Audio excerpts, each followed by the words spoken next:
রাত্রিতে রাম ঢুকলো কৈকেয়ীর ঘরে।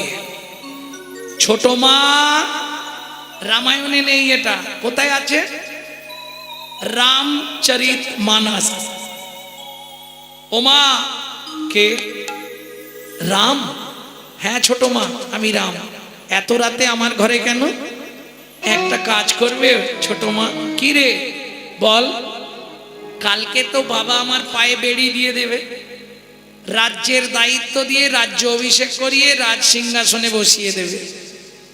তুমি বলবে রাম রাজা হবে না, আমার ছেলে ভরত রাজা হবে। না না, সেটা কি করে হয়? শোনো না।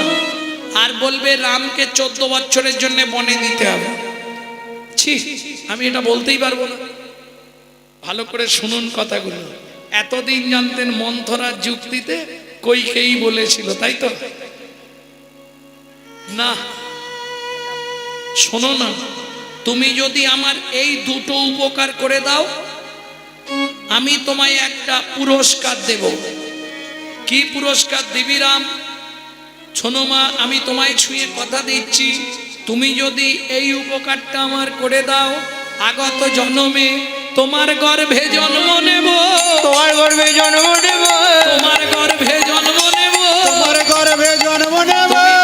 কি আমি কৃষ্ণ হব তোমার গর্ভে জন্ম নেব, দেব কি আমি কৃষ্ণ হব, তোমার গর্ভে জন্ম নেব। সত্যি সত্যি সত্যি সত্যি। ঠিক আছে, কিন্তু আমি তো তোর জন্য দুটো কাজ করব, তুই একটা কাজ করবি কেন? ঠিক আছে, আর একটা কাজ করব। এই কথাটা আমার মনে আছে কিনা প্রমাণ দেওয়ার জন্য আমি 14 বছর পরে বন থেকে ফিরে সবার সামনে তোমার কোলে প্রথম বসবো। মনে আছে? এত সবাই থাকতে রাম 14 বছর পরে ফিরে কৌশল্যার কোলে বসেছিল। ছুটে গিয়ে কৈকেয়ী মায়ের কোলে বসলো। চলুন, মিটে গেল ব্যাপার। সকাল হলেই বলবে, কৈকেয়ীকে বলছে রাম, তাহলে আসছি ছোট মা। দাঁড়া দাঁড়া, বলো সত্যিটা আমাকে বলে যা। 14 বছর বনে কি করতে যাবি? কি করতে গেছিল রাম? সবাই বলে 14 বছর রাম বনে গেছে। কি করতে গেছে? ভাত ডাল চচ্চড়ি করে খেতে গেছিল নাকি না ওই রকম ঠাকুর খুঁজতে গেছিল? তীরবৃত্ত করবে। ভক্তমন্ডলী, ভক্তিমতী মায়েরা, রাম গেছিল কি করতে? কিরে রাম, 14 বছর তুই বনে যাবি কেন? ছোট মা, এ কথা যেন কাউকে বলো না। শিব দুর্গার বিয়ে হয়েছিল, পুরোহিত ছিল ব্রহ্মা। দুর্গার রূপ দেখে ব্রহ্মার রতি খলসিত হয়ে পড়েছিল বালির ওপর। 60,000 বালির গায়ে লেগেছিল। তারা জন্মগ্রহণ করেছে 60,000 বাল্যকিল্য মুনি। এই 14টা বছর ধরে তাদেরকে আমি সাধনার পথ দেখাবো, যাতে তারা ত্রেতা যুগ থেকে সাধনা করতে করতে তারপরে গিয়ে পুরুষ দেহ নারী দেহে পরিণত হয়ে যায়। তারাই গিয়ে দাপর যুগে হবে সাধন সিদ্ধা গোপী।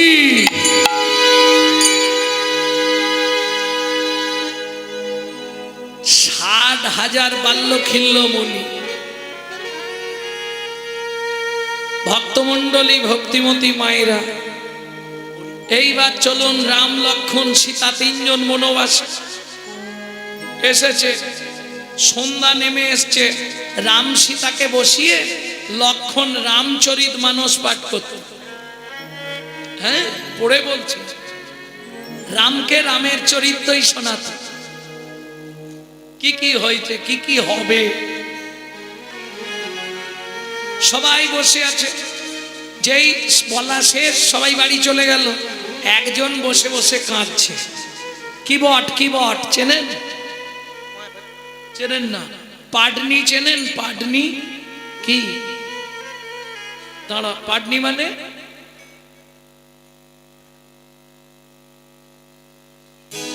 দই বড়া না কি বলছে?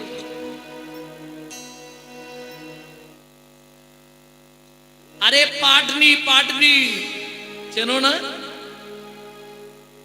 পাটনি বোঝো না? মাঝি, যাকেই বলে কিবট তাকেই বলে পাটনি, তাকেই বলে মাঝি। ও বসে বসে কাঁদছে। তা লক্ষণ জিজ্ঞেস করছে, সবাই পাঠ শুনে চলে গেল, তুমি বসে কাঁদছো কেন? বলে, লক্ষণ ঠাকুর, ঘাটে তো অনেক নৌকা, প্রভু ভালো নৌকা দেখলে আর আমার ভাঙা নৌকায় উঠবে, খুব জীবনে একটা আশা, একবার প্রভুকে আমার এই নৌকায় আমি চাপাবো। তোমার নাম? আমার নাম মাধব মাঝি। ঠিক আছে, কালকে তুমি তাহলে সকাল সকাল চলে আসবে। মাধব ঘাটে তরুণী নিয়ে অপেক্ষা করছে। রাম লক্ষণ সীতা ঘাটে গেছে। এ মাঝি, ও মাঝি, মাঝি কি করছে জানো? মাধব নৌকাটা নঙড় করেছে, করে উল্টো দিকে তাকিয়ে বসে আছে। রাম ডেকে ডেকে পরিশান্ত। এবার লক্ষণ রেগে গেছে খুব। এই মাঝি, শুনতে পাচ্ছি? যেই এই মাঝি বলেছে অমনি মাধব ঘুরে গেছে। কি হয়েছে? কালকে তুই তো আমার কাছে কাঁদলি, বললি তুই প্রভুকে নৌকায় পার করবি, তা না শুনে ওই দিকে তাকিয়ে বসে আছিস। বলছে, লক্ষণ ঠাকুর, এটা তুমি বুঝবে না, প্রভু বোঝে। প্রভুকে একটা শিক্ষা দেওয়ার জন্য মুখ ঘুরিয়েছিলাম। তুই প্রভুকে শিক্ষা দিচ্ছিস? বলে, হ্যাঁ। রামচন্দ্র বলছে, মাধব কি শিক্ষা দিলি?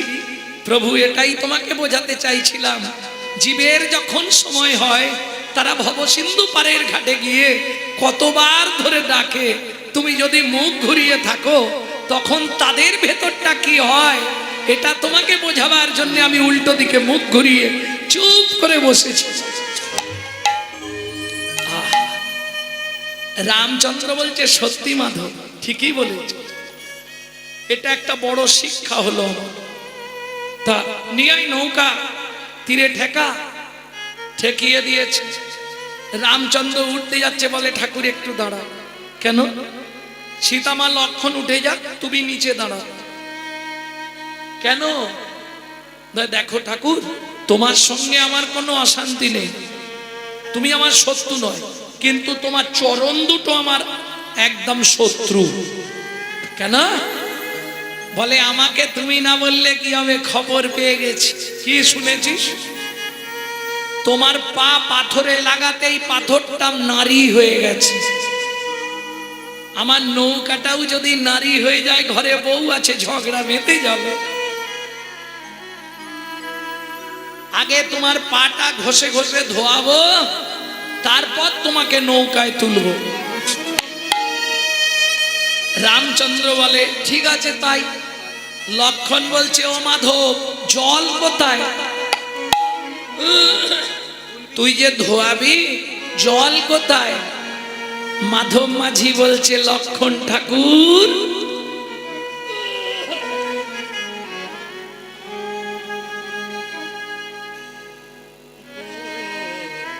তুমি জল কোথায় জিজ্ঞেস করছো? শোনো লক্ষণ ঠাকুর, জল আছে, আমি আগে পাটা ধুইয়ে দিই, তারপর তুলবো।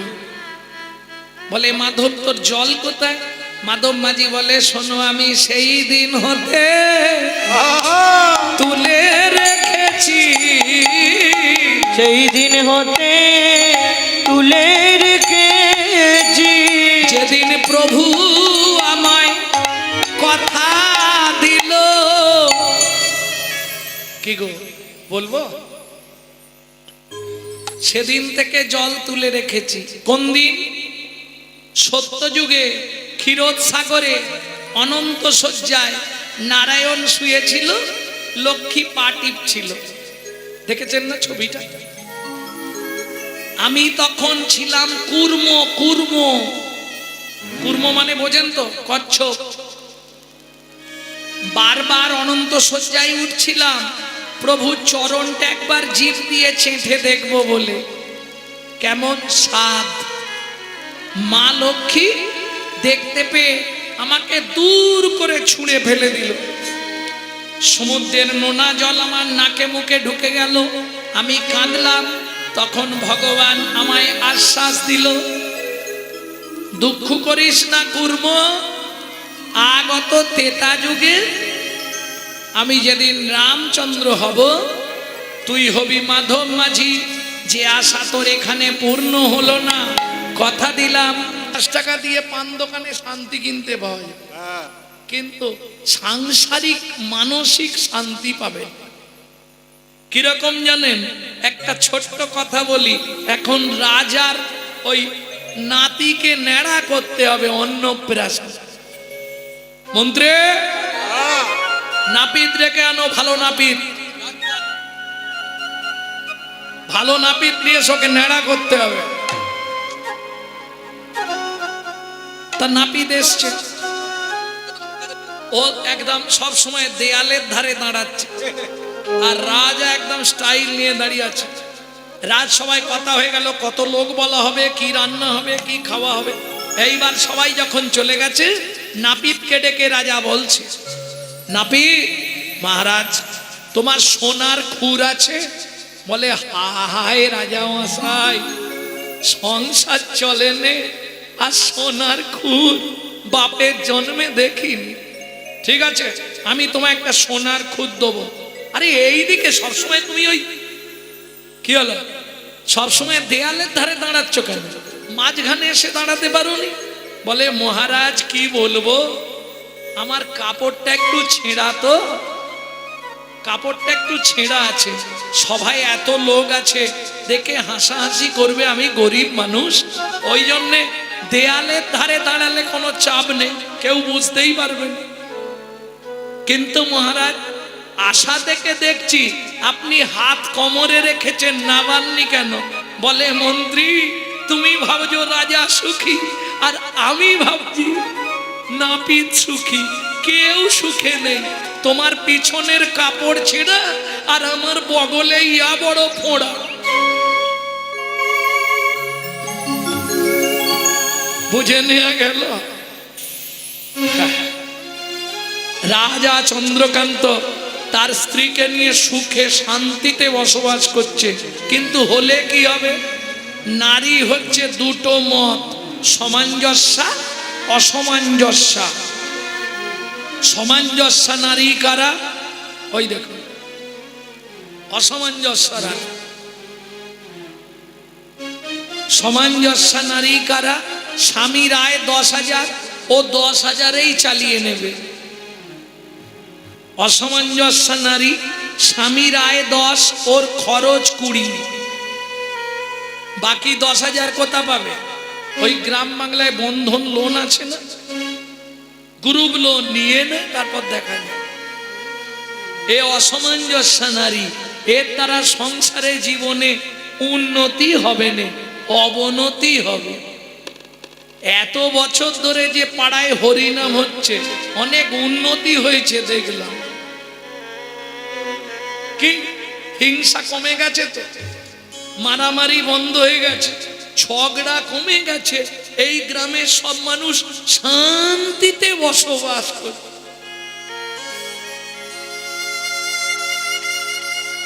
যত দিন যাবে অশান্তি বাড়বে।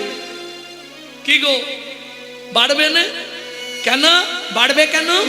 সাপের এটো করা দুধ খেলে অশান্তি বাড়ে, শান্তি আসবে না। শান্তি কি করে আসবে? শান্তিময়কে চিনতে হবে। যখনই বিপদে পড়বে তখনই শান্তিময়ের কাছে দৌড়াবে, আর যেই বিপদ কেটে গেল হাম ফের হ্যায়।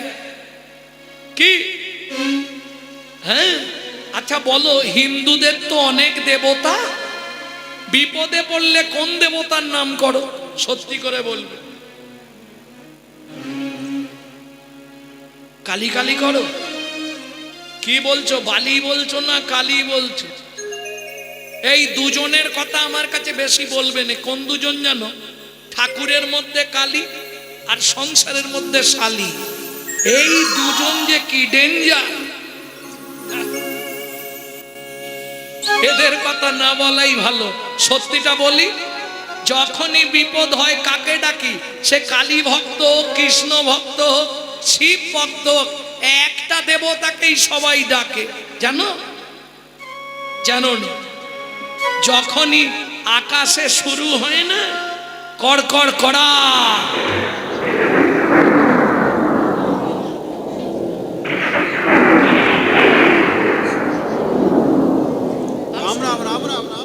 এই,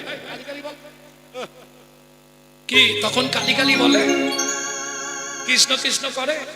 এই দেখো তিলক করে কৃষ্ণ ভক্ত বলছে না, তখন রাম রামই বলি। কেউ তখন কৃষ্ণ গোবিন্দ গৌর নিতাই কাউকে ডাকবে না, রাম রাম রাম রাম রাম রাম। কেন? সারা জীবন কৃষ্ণ কৃষ্ণ করে এলে বজ্রাঘাতের ভয়ে রামকে ডাকলে কেন? এই তো ব্যাপার। कबीर जी ग्रंथे लिखছে कबीर जी, दो बार जो भेटे राम राम 108 जप का काम। আপনি যদি দুবার রাম রাম বলে দেন ওটা 108 বার জপ করা হয়ে গেল। कबीर जी लिखছে গ্রন্থে, दो बार जो बोले राम राम 108 जप का काम। কি করে হবে? প্রমাণটা লজিকটা কি দেখাবেন? এই জন্য বিদ্যাসাগর বলতো, ওরে উচ্চ শিক্ষিত হয়ে লাভ নেই, আগে তুই বর্ণ পরিচয় শিখ। কি বর্ণ পরিচয় যদি না জানলি তুই আর জীবনে কি শিখবি? বলুন, বর্ণ পরিচয় পড়েছিলেন? করা করা খালা খালা ঘাটা জালা, তাহলে নিশ্চয় জানবে কটা বর্ণ। দুটো, স্বরবর্ণ ব্যঞ্জন বর্ণ। এইগুলো এখনো বলতে হচ্ছে। রয়ে আকার ম রাম, এইবার ব্যঞ্জন বর্ণে গুনুন। র ক নম্বরে হচ্ছে 1 2 করে ক থেকে গুনে যান, 27 গিয়ে হবে র। রয়ে আকার, আকারটা ক নম্বরে হবে স্বরবর্ণের 2 2 বলেছে, তাহলে 27 2 কত? 29। আর ম হচ্ছে ক থেকে গুনে যান 25, 29 আর 25 কত?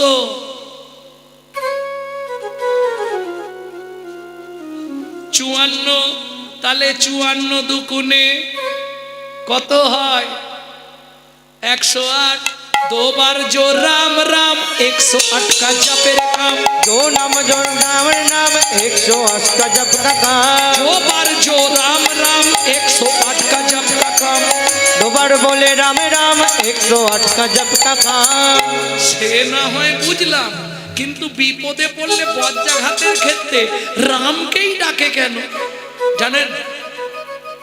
শুনুন তাহলে বলি, এই যে মেঘে মেঘে ঘর্ষণ খেলে তবে বজ্রাঘাত পড়ে। এই মেঘনাথকে কে বধ করেছিল? লক্ষণ। লক্ষণ। লক্ষণ, হ্যাঁ হ্যাঁ লক্ষণ। সাধনা টাকার লক্ষণ নিজের সাধনায় বধ করেছিল। সাধনা টাকার, তার নাম কিন্তু কেউ করেনি। কি বিয়ে হচ্ছে ছেলের, বিশাল ব্যাপার।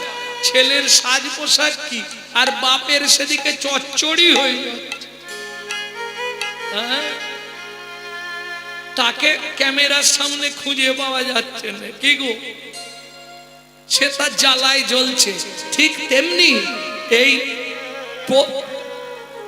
এই অবদানটা কার জানেন? মেঘনাথকে বধ করার পিছনে তার নাম কিন্তু খুঁজে পাবেন না। সে হলো লক্ষণের স্ত্রী উর্মিলা দেবী।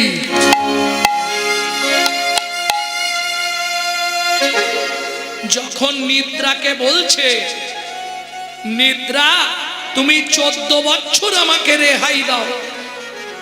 নিদ্রা হ্যাঁ, ওই সময়টা কার ঘাড়ে চাপাবে? বলে তাহলে তোমার ঘুমটা কে নেবে? স্ত্রীর কাছে গেল, উর্মিলার কাছে। উর্মিলা, কি তুমি এই উপকারটা করবে? বলে স্বামী তুমি 14 বছর জেগে থাকবে, তুমি বাঁচবে? বলে বাঁচবো কিনা সেটা আমার দাদা জানে, রাম জানে। তুমি এই উপকার করো, কি করতে হবে? আমার 14 বছরের ঘুমটা নিদ্রা আমার চোখে না দিয়ে তোমার চোখে দেবে, মেনে নেব। আর কি করতে হবে?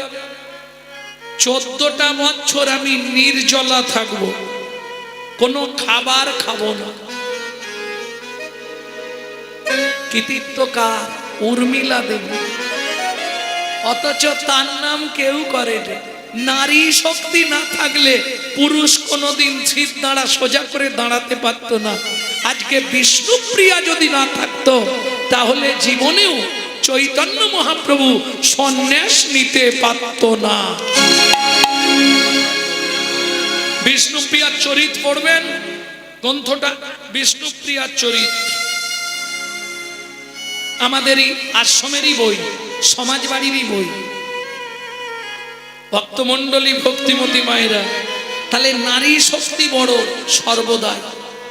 এইবার বলি, এই যে মেঘনাথকে বধ করলো লক্ষণ, শক্তিটা দিল কে? রামচন্দ্র।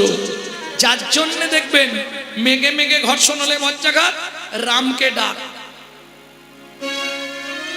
বুঝে নেওয়া গেল।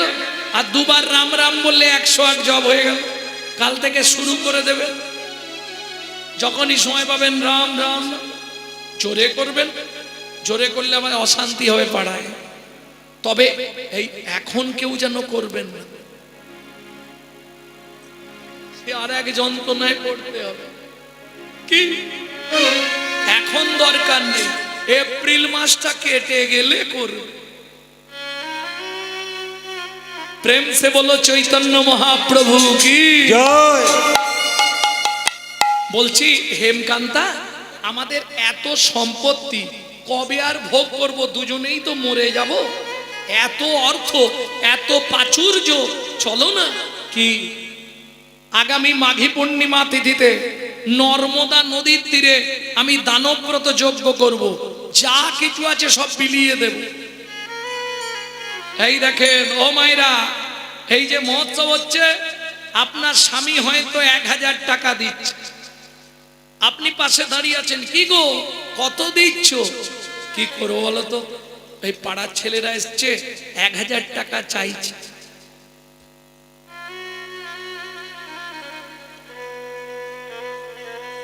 ইশারা বুঝলেন? কিচ্ছু যেন বুঝতে পারোনি, এতেই সব হয়ে গেল। কি দেখালো? 200 দিয়ে কাজ মিটিয়ে দাও।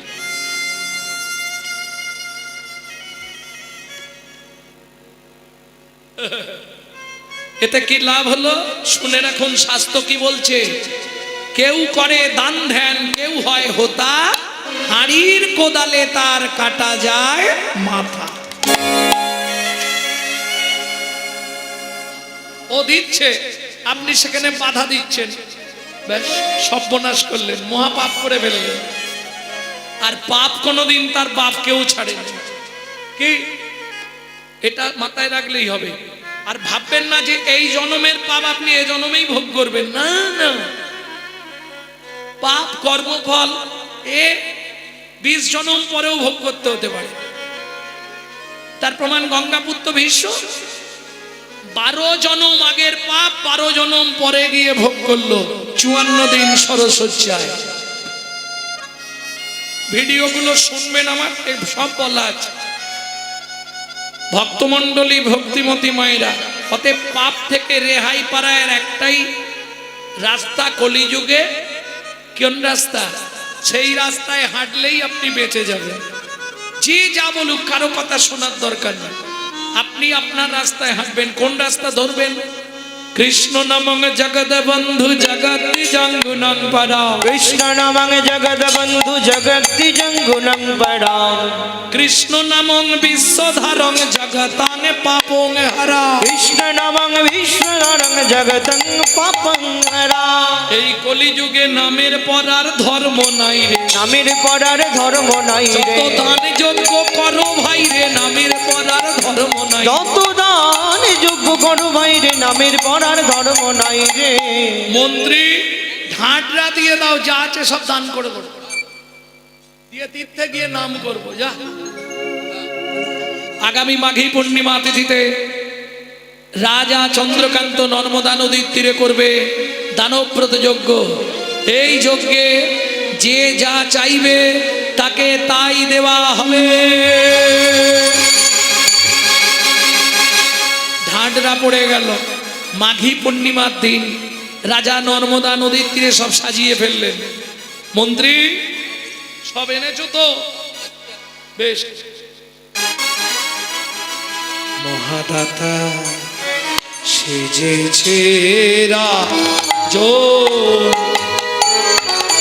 বুঝে প্রজার ওই মন।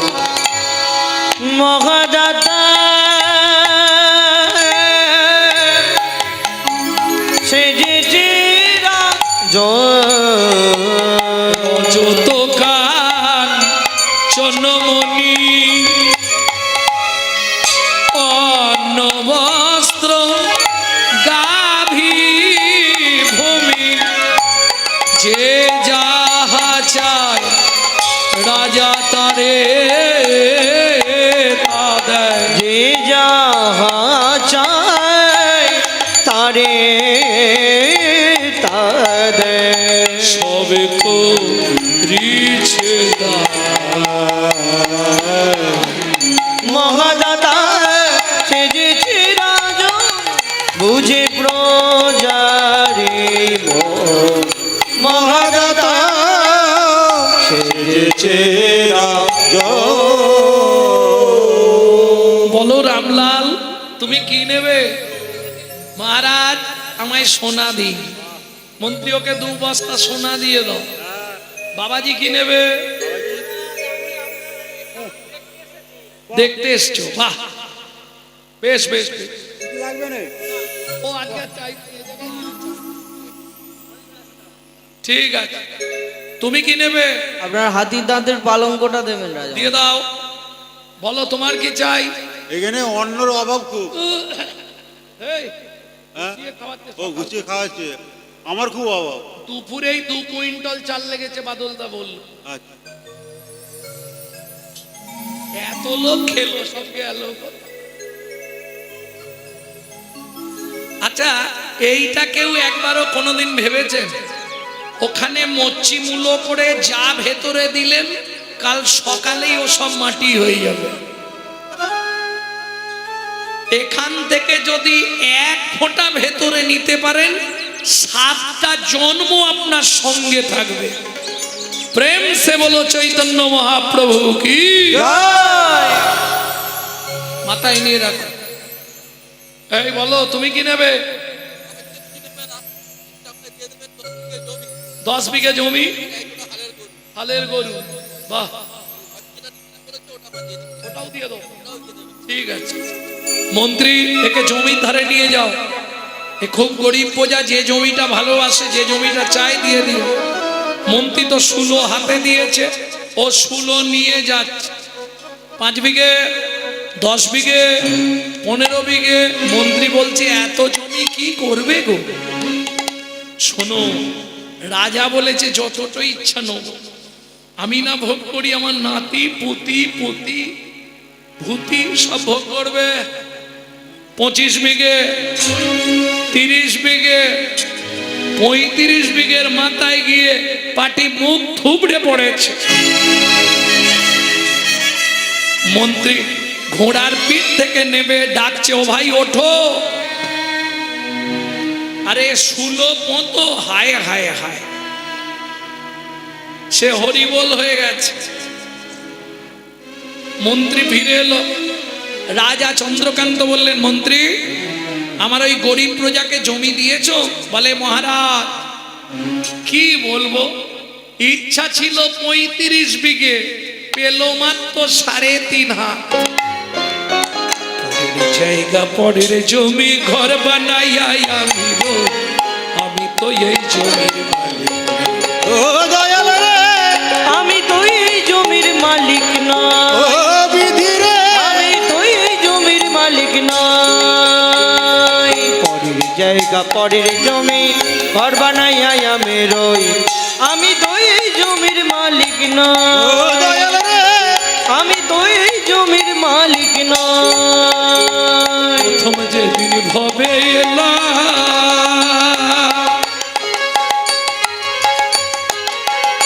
তুমি দিলে নতুন ঘর,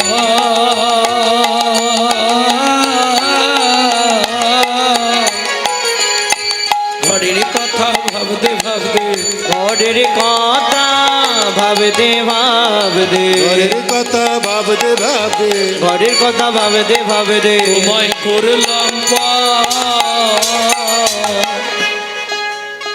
ও মায়েরা, তোমাদের এই ঘরের দরজা কবে খুলেছিল বলতে পারবে?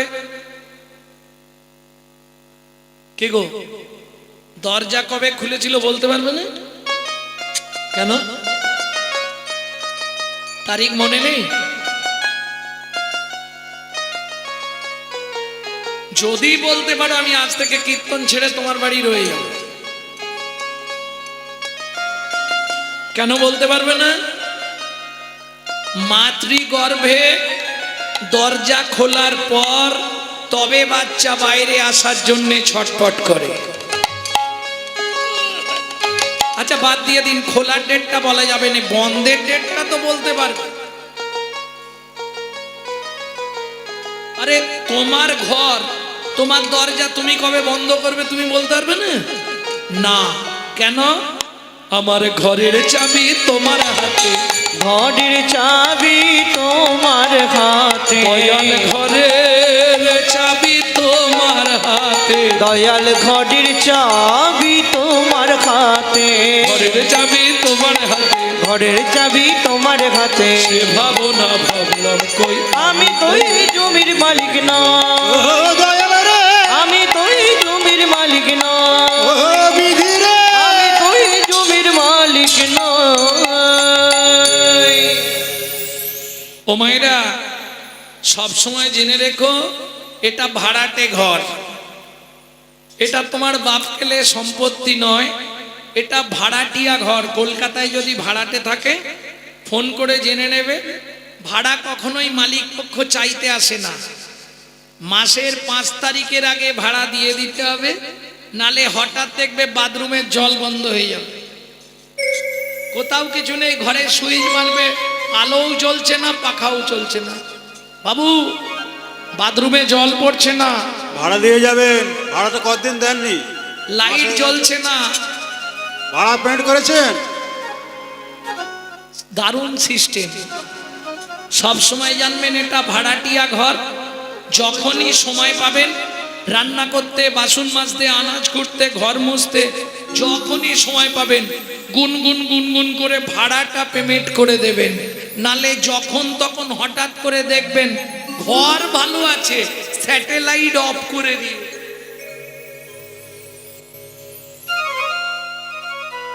কোথাও কিছু নেই, বাথরুমের জল বন্ধ, পেট ফুলে যায়, ঢাক কিডনি ড্যামেজ।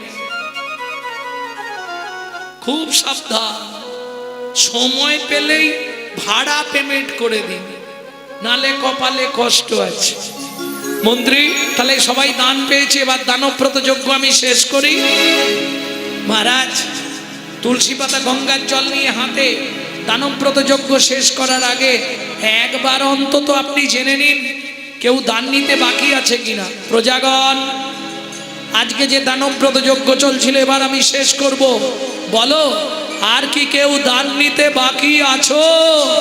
আমি আছি গো, আমি আছি গো, আমি এখনো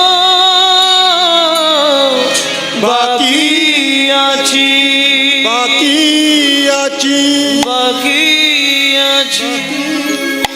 কোথায় তুমি? আসছি মহারাজ। হেন কালে নারদ ঋষি দাঁড়ালো সম্মুখে আসি, হেন কালে নারদ ঋষি দাঁড়ালো সম্মুখে আসি, কহিলেন মধুর বচন, কহিলেন মধুর বচন। আমি এখনো বাকি আছি, আমি এখনো বাকি আছি, তুমি আমায় দান করো আমায় দান করো রাজা, দান গ্রহণের অভিলাষী হরি, আমায় দান করো রাজা, গ্রহণের অভিলাষী আমায় দান করো রাজা, আমি এখনো বাকি আছি, আমি এখনো বাকি আছি। নারদ মুনিকে দেখেই ক্রোধে অগ্নি প্রজ্বলিত রাজা, দূর হয়ে যা সম্মুখ হতে পেশনির কুমার, পেশনির কুমার, রাজা চন্দ্রকান্তে দান মাগো কি সাধ্য তোমার, কি সাধো তোমার।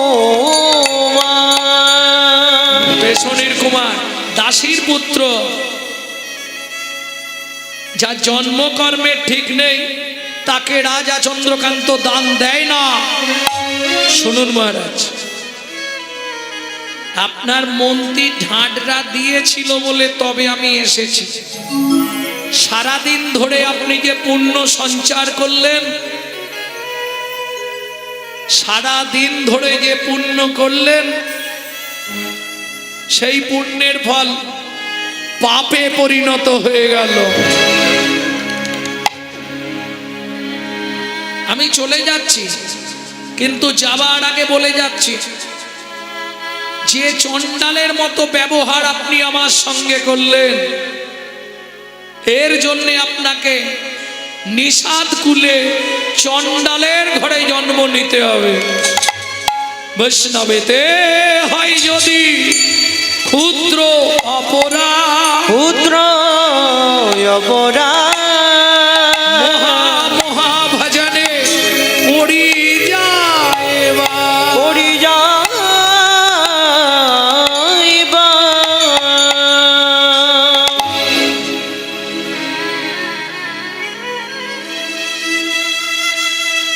মহাভজনটা কি জানেন? এই যে আমরা শ্লোকটা বলি, মহাভজনের পরিযায়বাদ, মহাভজনটা কি? আমরা যে ভজন সাধন করি ওই ভজন না, এখানে মহাভজন মানে পুণ্য, পুণ্য, তার যত পুণ্য আছে ওই সেকেন্ডের মধ্যে সব পাপে পরিণত হয়ে গেল। শুনুন মহারাজ, আপনাকে নিষাদ কুলে চণ্ডালের ঘরে জন্ম নিতে হবে। ও মায়েরা, সংসারকে বাঁচাতে পারে কে? নারী। আর মারতে পারে কে? নারী। দূরে দাঁড়িয়েছিল রাজা চন্দ্রকান্তের স্ত্রী হেমকান্তা দেবী, ছুটতে ছুটতে এসে নারদ মুনির চরণে আছাড় খেয়ে পড়ল। ও গো মুনিব, একই অভিশাপ তুমি দিলে, ক্ষমা করো।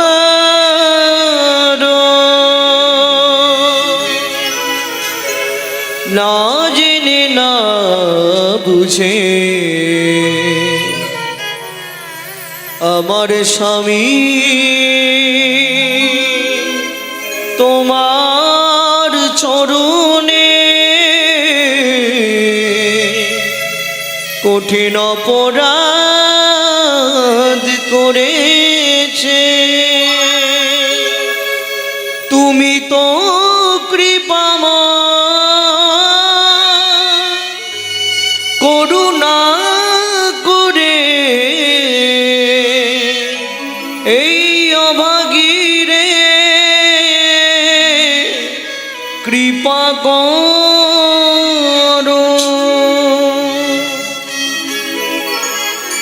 ওঠো মা, চরণ ছেড়ে ওঠো। মুনিবর, নিষাদ কুলে চণ্ডালের ঘরে জন্মাবো তাতে কোনো দুঃখ নেই মুনিবর। দুঃখ জীবনে একটাই, একটা নারী জাতির জীবনে বিয়ের পরে একটাই স্বপ্ন, একটা সন্তানের মুখে একটু মা ডাক শুনবে। সেটা তো এ জন্মে পূর্ণ হলো না মুনিবর। নিষাদ কুলে চণ্ডালের ঘরে জন্মাবো তাতে কোনো দুঃখ নেই মুনিবর। শুধু একটা কৃপা আপনি আমাকে করুন। বলো মা, কি পেলে তুমি সুখী হবে? কাঁদতে কাঁদতে হেমকান্তা দেবী আঁচলটা পেতে বলে উঠল, মুনিবা শুধু একটি সন্তান পাই যেন মুনি, সে তো হরি ভক্ত হয়। শুধু একটি সন্তান পাই যেন মনি, সে তো হরি ভক্ত হয়। তুমি এই কৃপা করো মুনি, তুমি এই কৃপা মনে ত্রিভুবনে করবে জয়, একটি সন্তান তাই যেন মুনি হরি ভক্ত হয়। একটি সন্তান পাই যেন মনে, সে তো হরি ভক্ত তথাস্তু মা, ভগবান তোমার ইচ্ছা পূর্ণ করবে, কোনো চিন্তা নেই। মুনিবা কৃপা হবে তো নিশ্চয়ই হবে। এত বলি নারদ মুনি করিল গমন, করিল গমন। রাজা রানী হইল দোহা একতে মর, একত্রে মর। ও মাইরা, কোন ব্রত করলে স্বামী স্ত্রী একসঙ্গে 7 জন্ম থাকা যায় জানো? 21 বছর নির্জলা একাদশী ব্রত করতে হবে দুজনকে, ও আর জীবনেও হবে না। ভক্তমণ্ডলী, ভক্তিমতী মায়েরা, তাহলে নারদ মুনি চলে গেল, 2 জন মারা গেল, সত্যযুগ শেষ, এলো তেতা যুগ, জন্ম নিল সিংহমপুর। দুজনে আবার সংসার বাঁধল, নাম সবর সবরী। ভক্তমণ্ডলী, ভক্তিমতী মায়েরা, একটা সন্তান হলো, নাম রাখলেন গুহক।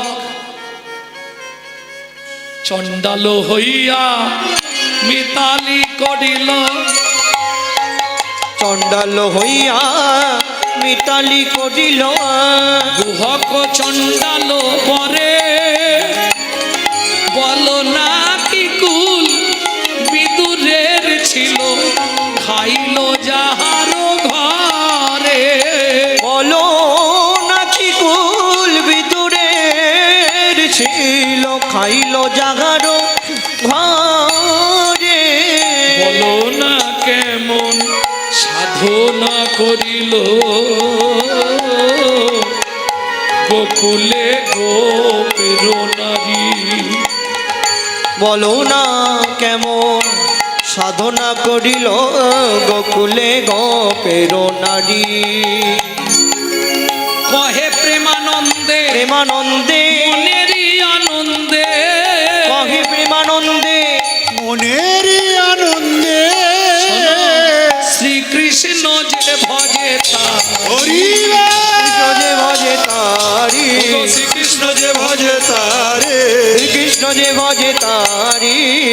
শ্রীকৃষ্ণ যে ভজে তারে। বলি জাতি খুলে বিচার নাই রে, জাতি কুলের বিচার নাই রে। যে ভজে কৃষ্ণ তার হয় রে। জাতি কুলের বিচার নাই রে।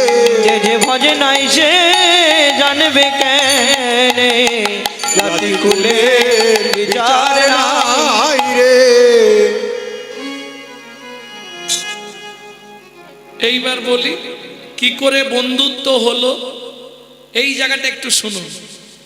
সবাই জানেন রাম 14 বছর বনে গিয়েছিল, তাই তো? কার পরামর্শে? কৈকেয়ীর জন্য। ভরত রাজা হবে আর রামকে 14 বছর বনে দিতে হবে, এটা কে বলেছিল? কৈকেয়ী। কথাটা কার? কৈকেয়ীকে কথাটা শেখালো কে? এটা বলতে পারছো নি? কে? উত্তরা, মন্থরা, তাই তো? বাহ, এটা কিন্তু ফার্স্ট ক্লাস মিথ্যে কথা।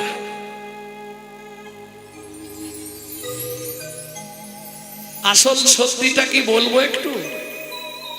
গভীর রাত সেদিন চরণ ধোবাইয়ে দিবি, চরণ ধোয়ায়ে দিবি, সেদিন চরণ ধোবাইয়ে দিবি, সেদিন চরণ ধোয়ায়ে দিবি, যেদিন রামচন্দ্র হব সেদিন চরণ, চরণ ধুয়ায়ে দিবি, যেদিন রামচন্দ্র হব ওর পারের ঘাটে যাব, যেদিন রামচন্দ্র হব,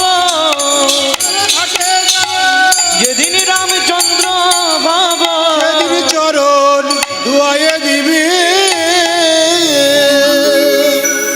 চোখের জল দিয়ে মাধব রামের চরণটা ধুইয়ে দিয়ে এইবার নৌকায় তুলতে যাবে। রাম বলছে, দাঁড়া মাধব, আগে বল ওপারে গেলে কত নিবি? কি আগে কথা বলে নেওয়া ভালো, নালে যাওয়ার পরেই অশান্তি করবি, সেটা তো ভালো নয়।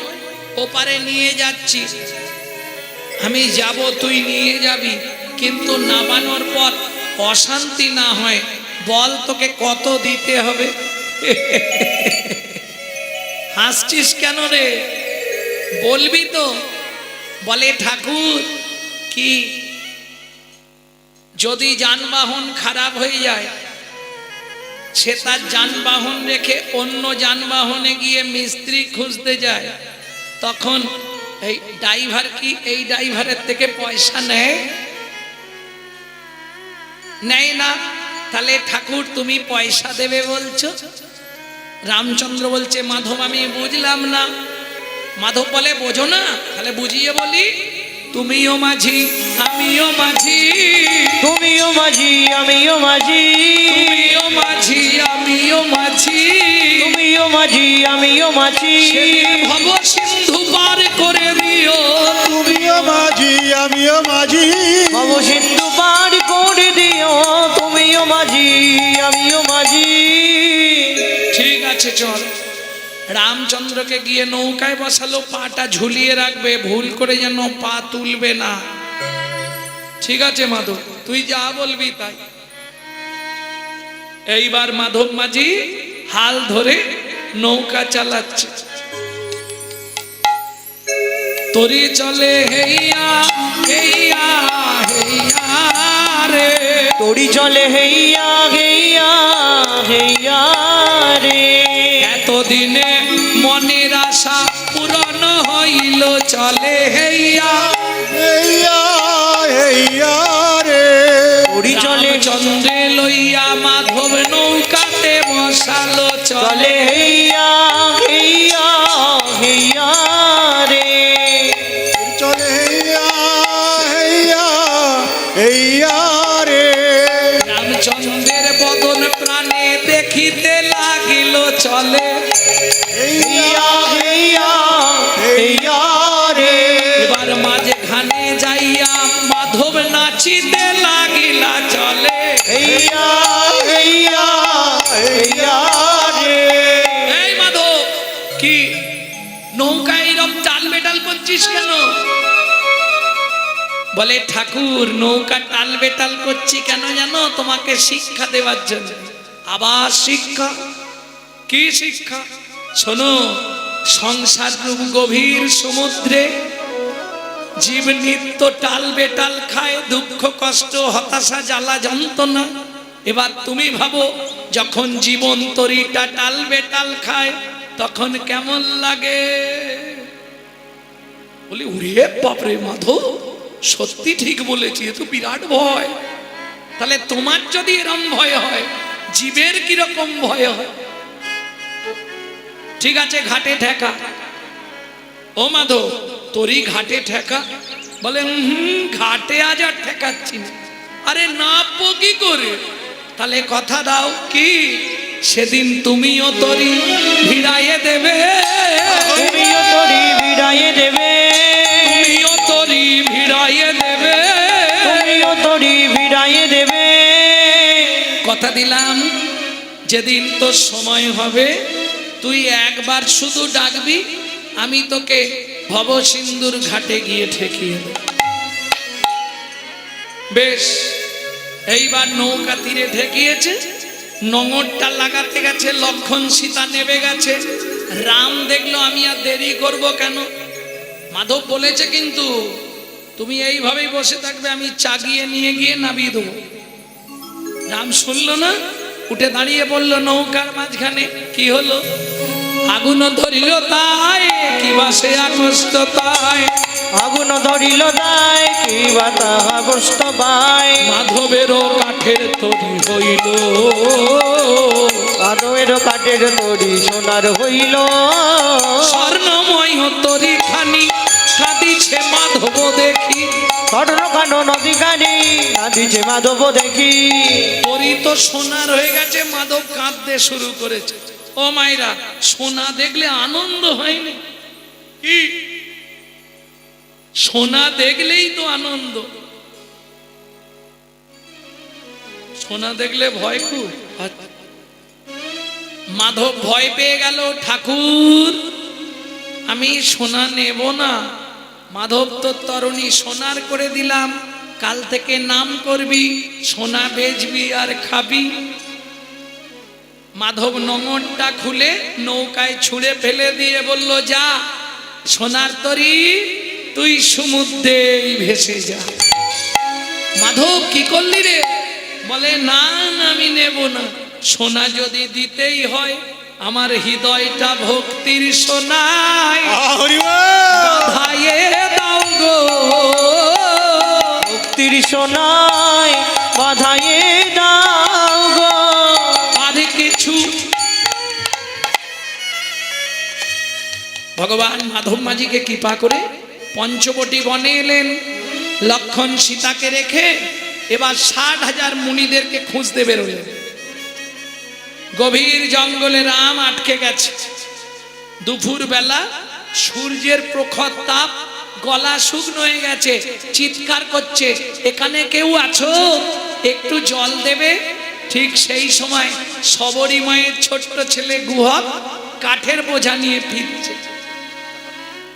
এই যে ও লোকটা, এখানে জল নেই, একটু জল দাও না আমার, নালে আমি মরে যাব। যেই রামচন্দ্র এ কথা বলেছে, গুহক ছুটে গেছে কোথায়? কচু বাগানে। কচু পাতা চেনেন তো? ওই কচু পাতা একটা ছিঁড়েছে, চোখের নিচে ধরেছে, আঙুল দিয়ে ঘষা দিয়ে চোখ থেকে জল বার করছে। রামচরণ সুখ ভজ মন ভজ মন মন ভজ মন। রামচরণ সুখ दाई जाको चरणन में पाषाणो उद्धारो, जाको चरण में पाषाणो उद्धारो। माधव तरणी शरणकारी,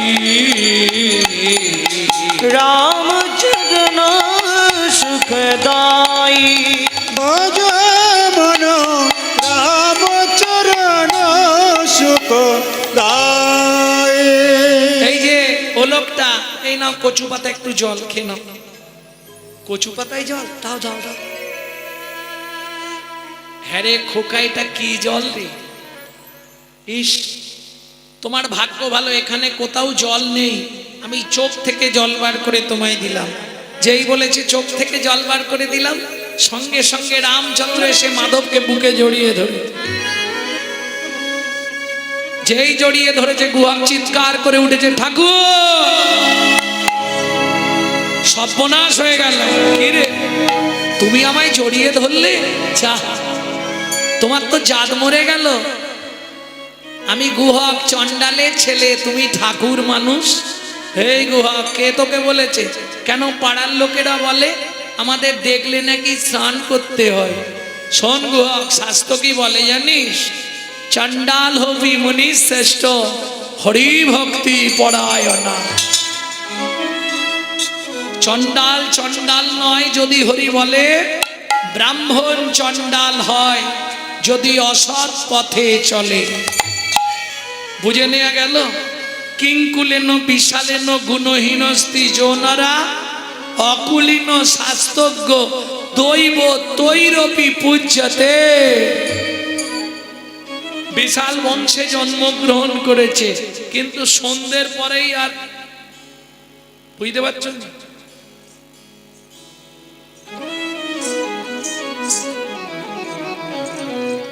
কি লাভ? বিশাল বংশের ছেলে কিন্তু মুচির ঘরে জন্মেছে। কিঙ্কুলেন বিশালেন গুণহীনস্তি যৌনরা, অকুলীন শাস্ত্রজ্ঞ। মুচির ছেলে যদি শাস্ত্রজ্ঞ হয়, তার যদি ভগবত প্রেম ভক্তি থাকে, স্বর্গের দেবতারাও তার পূজা করে। দৈব তৈরপি পূজ্যতে, দেবতারাও তার পূজা করে। বুঝে নিয়ে গেল? এই মাধব, এই নামটা কি বললি? আমার নাম গুহক। তোমার নাম? আমার নাম রামচন্দ্র। এই শোন, আজ থেকে তুই আমার বন্ধু হবি। তুমি অত বড় লোক, আমি বাচ্চা ছেলে, দুজনে বন্ধুত্ব হয়? হ্যাঁ, আজ থেকে তুই আমার বন্ধু। ঠিক আছে, এখন কাঠ নিয়ে যাই। হ্যাঁ, মা রান্না করবে, নালে বকবে। কৃষ্ণ কেশব কৃষ্ণ কেশব কৃষ্ণ কেশব তাই রাম রাঘব রাম রাঘব রাম রাঘব রাক্ষমান। কৃষ্ণ কেশব কৃষ্ণ কেশব কৃষ্ণ কেশব তাই মা রাম রাঘব রাম রাঘব রাম রাঘব রাক্ষমান। কিরে গুহক, গুহক এত দেরি কেন? ওমা বলছি, আগে কাঠের বোঝাটা নামাই। নামিয়ে দিয়েছে। সবরীমা বলছে, কিরে কি হয়েছিল?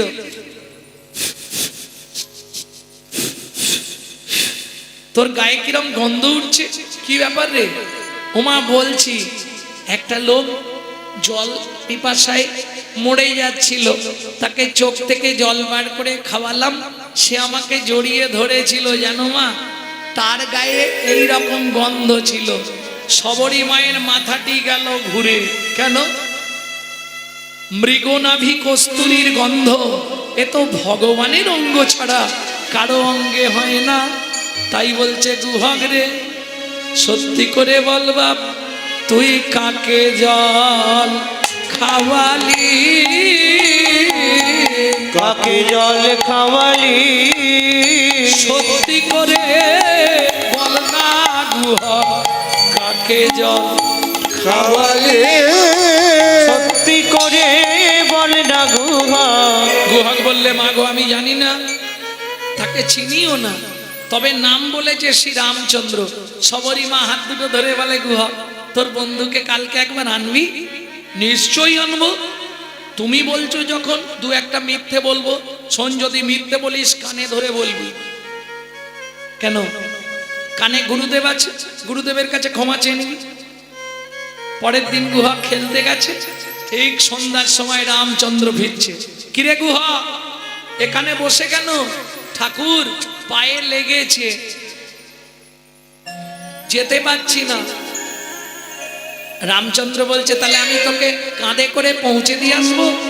গুহক বলে, তাহলে তো ভালোই হয়, তুমি দিতে গেলেই মাকে ডেকে দেখিয়ে দেব। রামচন্দ্র বলে, গুহক রে, আমারও ভালোই হয়। কেন? সেদিন তুই আমায় চোখের জল খাইয়েছিস, আজকে যদি তোকে একবার কাঁধে তুলতে পারি, আমি নয়ন জলে চরণ ধোবাইয়ে দেব। আমি নয়ন জলে চরণ ধোবাইব। গুহক সেদিনের ঋণ শোধ করিব। উঠবো কি করে? কেন? আমার পিঠে পা দিয়ে ওঠ। না না, শোনো না, আমি ওই গাছের ডালটায় গিয়ে বসছি, তুমি তলায় দাঁড়াও, আমি ঝুপ করে কাঁধে বসে পড়বো। রামচন্দ্র বলে, এই যে বললি তোর পায়ে নাকি লেগেছে, লেগেছে, হেঁটে বাড়ি যেতে পারবো না, গাছে উঠতে পারবো। রামচন্দ্র বলে, বুঝে গেছি, ঠিক আছে নে ওঠ। কাঁধে বসেছে। ভগবান দুই হাত দিয়ে গুহকের চরণ দুটো ধরেছে। খানিকটা গিয়ে গুহক বলছে, ও ঠাকুর, কি আমাকে নামিয়ে দাও। কেন? তুমি আমায় বইতে পারছো না। কি করে বুঝলি? ও মা, তোমার চোখ থেকে টপ টপ করে জল পড়ছে আমার পায়ে। রামচন্দ্র বলছে, আমি কাঁদছি, কিন্তু তোকে বইতে পারছি না বলে কাঁদছি তা নয়। তাহলে কাঁদছো কেন? শুনবি গুহক, যেদিন ভিগুমুনি আমার বুকে লাথি মেরেছিল, সেদিন ভিগুমুনির চরণটা বুকে ধরে বলেছিলাম, ভিগুমুনি গো, ভিগুমুনি গো, তুমি আমায় একটা আশীর্বাদ করো, একটাই আশীর্বাদ করো। প্রতি জন্মে জন্মে যেন একবার করে ভক্তের চরণ বুকে ধরতে পারি, বুকে ধরতে পারি। ভিগুমুনি আশীর্বাদ করে বলেছিল, তোমার ইচ্ছা পূর্ণ হবে। গুহক, রাম অবতারে ভেবেছিলাম আর বুঝি ভক্তের চরণ পাওয়াই হবে না, ভক্ত চরণ পাওয়া হবে না। কিন্তু তোর চরণটা আজকে বুকে ধরে কি মনে হলো জানিস? আমার তাপিক পরাণ শীতল হলো, তাপিত পরাণ শীতল হলো, তাপিত পরাণ শীতল হলো, ভক্ত চরণ বক্ষে ধরে তাপিক পরাণ শীতল হলো, ভক্ত চরণ বুকে ধরে তাপিত পরাণ শীতল হলো। এমনি ভাবে চরণ দিবি, এমনি ভাবে চরণ দিবি, তুই জন্মে জন্মে বন্ধু হবি। এমনি ভাবে চরণ দিবি। কিরে আর কতটা? এসে গেছি। মা, ও মা, সবরী মা বেরিয়ে এলো। প্রভু রামচন্দ্রকে দর্শন করে সবরী মার নয়ন জলে বুক ভেসে যাচ্ছে। প্রভু, গুহক নাম, গুহক ঝাঁপ দিয়ে নেমেছে। সবরী মা বলছে, প্রভু ভেতরে চলো, অতিথি বাইরে থেকে চলে যেতে নেই, পূর্ণ রসাতলে চলে যায়। শোনো মা, আমি তোমার ঘরে যাব না। ও বুঝেছি, আমরা জাতিতে চণ্ডাল বলে। শোনো প্রভু, জাতিতে চণ্ডাল তোমায় অন্ন নাহি দেব, অন্ন নাহি দেব, পাকা মিষ্টি ফল আছে ভোজন করাইব, ভোজন করাইব।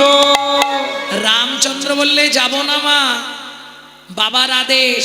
রাম কি কারো ঘরে না যাইবা, কিছু না খাইবা, কিছু না খাইবা, 14 বছর বনে বনে ভ্রমণ করিবা, ভ্রমণ করিবা। তবে তোমায় কথা দিচ্ছি সবরী মা, তুমি যখন ফল খাওয়াতে চাইছো, আগত দাপর যুগে তুমি জন্ম নেবে মথুরা থেকে 5 কোষ দূরে যমদা নগরে, যমুনা পার হয়ে বৃন্দাবনে ফল বেচতে আসবে। কথা দিলাম, সেদিন ফল চেয়ে খাবো, সেদিন ফল চেয়ে খাবো, সেদিন ফল চেয়ে খাবো, সেদিন ফল চেয়ে খাবো, সেদিন ফল চেয়ে খাবো, সেদিন ফল চেয়ে খাবো।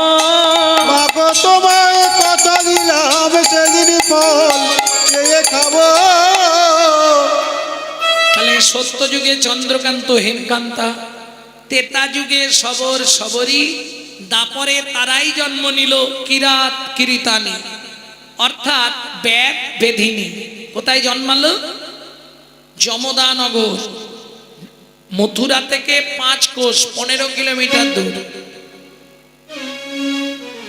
ও মাইরা, বৃন্দাবনের নিয়ম, রাধা গোবিন্দ যুগলে থাকলে দুজন পাখি ছিল, তারা কোনোদিন মিলিত হতো না। ভোরবেলা যুগল ভাঙলে তারা আবার মিলিত হতো। এখন ওই ব্যাদ করলো কি, পুরুষ পাখিটাকে মেরে দিল তঞ্চুকে। তঞ্চি অভিশাপ দিল, ব্যাদ তুই 3 দিনের মধ্যে অন্ধ হয়ে যাবি। বেদ অন্ধ হয়ে গেল। তখন ওই বেধিনী যমুনা মথুরার বাগান থেকে ফল পাড়ে, যমুনা নদী পার হয়ে বৃন্দাবনে গিয়ে ফল বিক্রি করে। তোরাকে ফল নিবিরে এলাম ফল বিক্রিতে, তোরাকে ফল নিবিড়ে এলাম ফল বেচিতে, তোরাকে ফল নিবিড়ে এলাম ফল বেচিতে। আমারি ফল, আমারি ফল,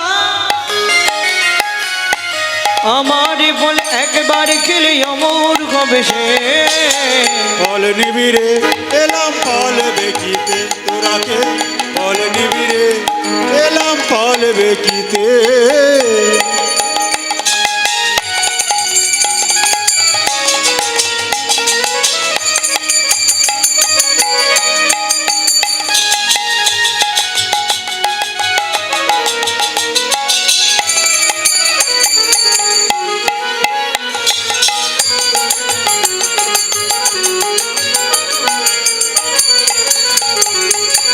ফলে লেহো ফলে লেহো ডাকে পুনো পুনো সে হো, ফল লেহ ডাকে পুন পুন সে হো। ফলে লেহো ডাকে পুনো পুনো সে হো। ফল লেহ ডাকে পুন পুন সে হো। আমারি ফল, আমারি ফল, আমারি ফল একবার খেলে অমর হবে সে। ফল নেবে গো এলাম ফল বেচিতে, তোরাকে ফল নিবি গো এলাম ফল বেচিতে।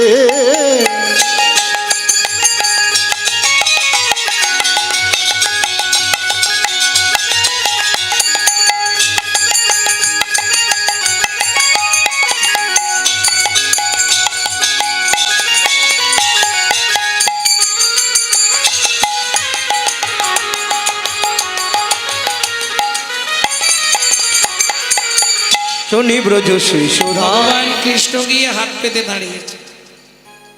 দাও।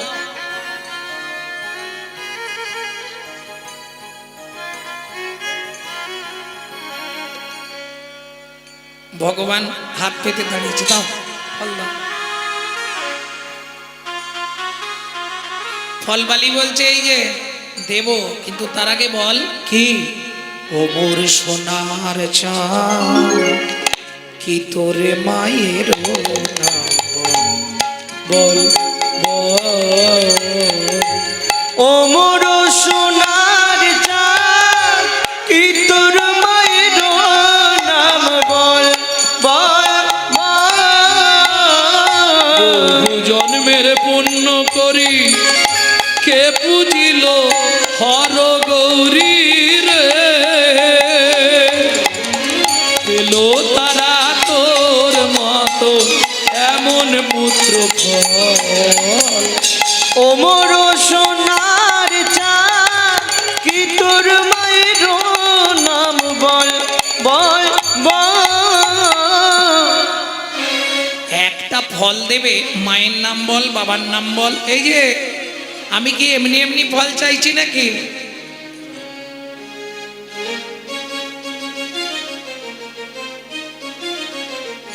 শুনি কৃষ্ণ কৌতূহলী ধান্য লইয়া এক অঞ্জলি। শুনি কৃষ্ণ কৌতূহলী ধান্য লইয়া এক অঞ্জলি। কৃষ্ণ কৌতূহলী ধান লইয়া এক অঞ্জলি। ঘর হইতে পড়িতে পড়িতে, ও তার কর হইতে পড়িতে পড়িতে, ঘর হইতে পড়িতে পড়িতে তার ঘর হইতে পড়িতে। ধানগুলো মাটিতে পড়ছে, ভগবান তার উপরেই পা দিয়ে দিচ্ছে। কি সৃষ্টি হচ্ছে? চিপিটক চিপিটক। চিপিটক মানে চিনেন তো? চিড়ে। তারা কাঁদছে, গোবিন্দ আমাদের কি হবে? বলে তোদের কৃপা করব। সঙ্গে সঙ্গে বসুন্ধরা বলছে এই যে ও যদি চারা না পায় আমিও চারা না পাবো। কেন?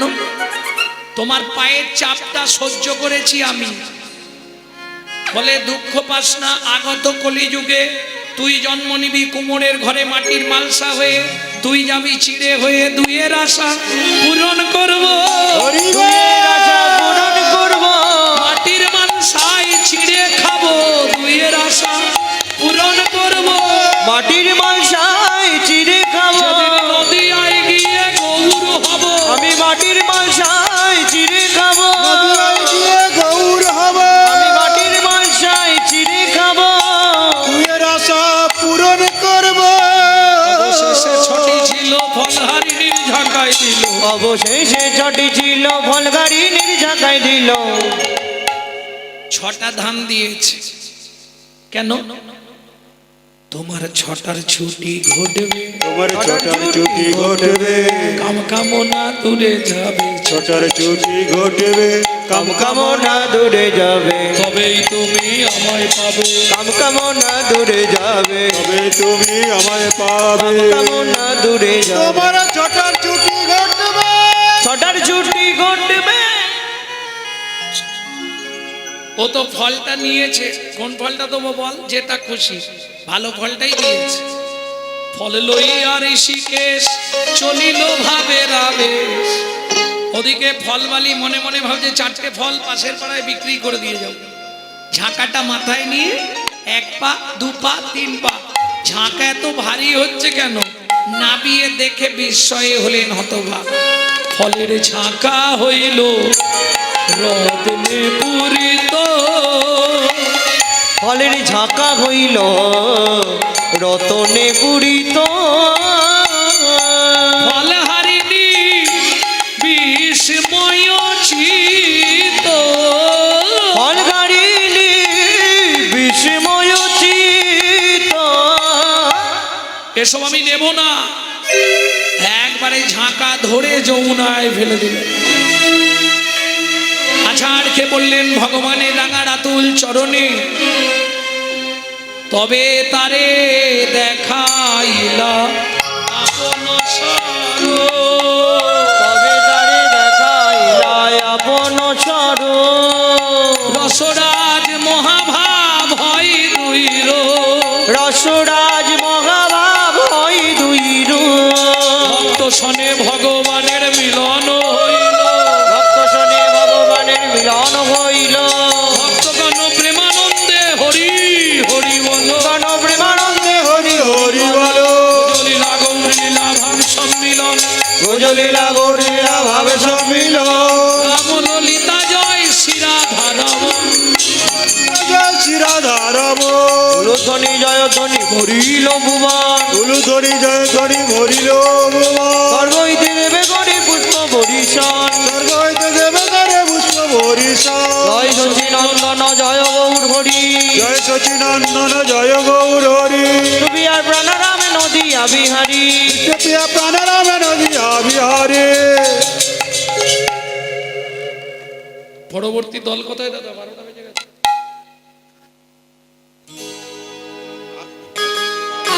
যুগল মিলন হইল। দেখ দেখ সখী শ্যামের বামে রাই